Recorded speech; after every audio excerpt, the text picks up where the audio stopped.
Disclaimer: this video is intended for educational purposes only, specifically to demonstrate the computation of excise taxes on tobacco products. I do not endorse, promote, or encourage the use of tobacco in any form. Tobacco products are addictive and hazardous to health and may lead to serious financial and medical conditions.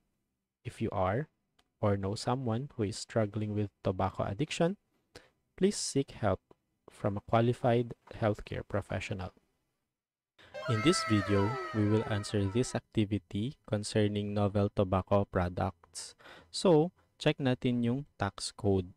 Okay? So, meron ditong tax rate na binigay. At the same time, may binigay na mga sources. Okay? So, let's define what are novel tobacco products. So, according sa Republic Act 11900, novel tobacco products shall refer to all non-combusted substances. So, hindi daw sinisindi, hindi pinapainit, in solid or liquid form, and innovations, either made partly of tobacco leaf as raw material, ibig sabihin merong ingredient na tobacco leaf, or containing nicotine from tobacco, or pwedeng extracted na nicotine galing sa leaf, intended to be used as a substitute for cigarettes or other combusted tobacco products. So instead na manigarilyo or mag-vape, merong mga ibang products na may nicotine na pwedeng pamalit or substitute.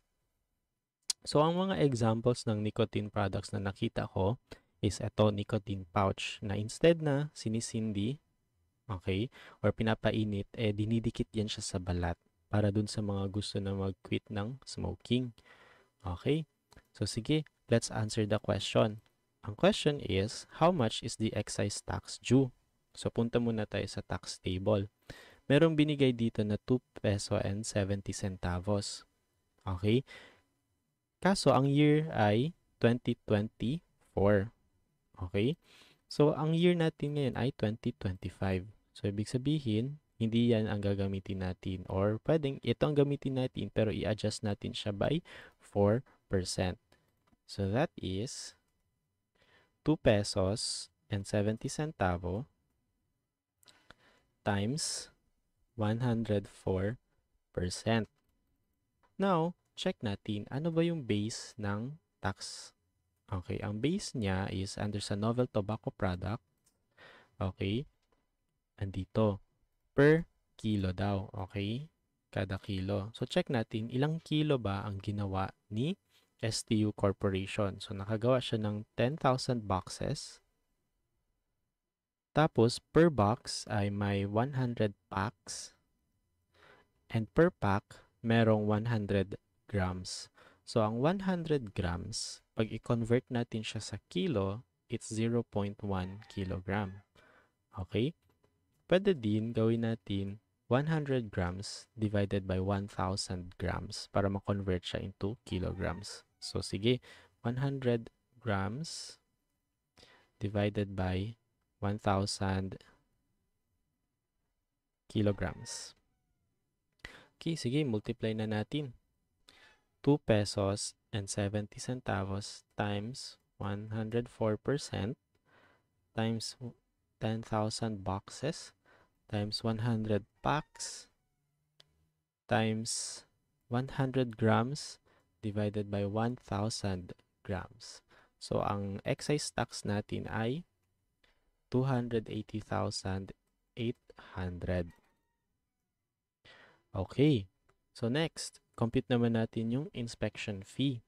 So, again, ang mga inspection fee ay applicable lamang sa mga tobacco products. Okay, so, since novel tobacco products are considered as tobacco products, malamang, 'di ba? So, we can expect na meron ditong ibibigay na inspection fee. Ayun, andito. So, ibig sabihin, 3 centavos per kilogram.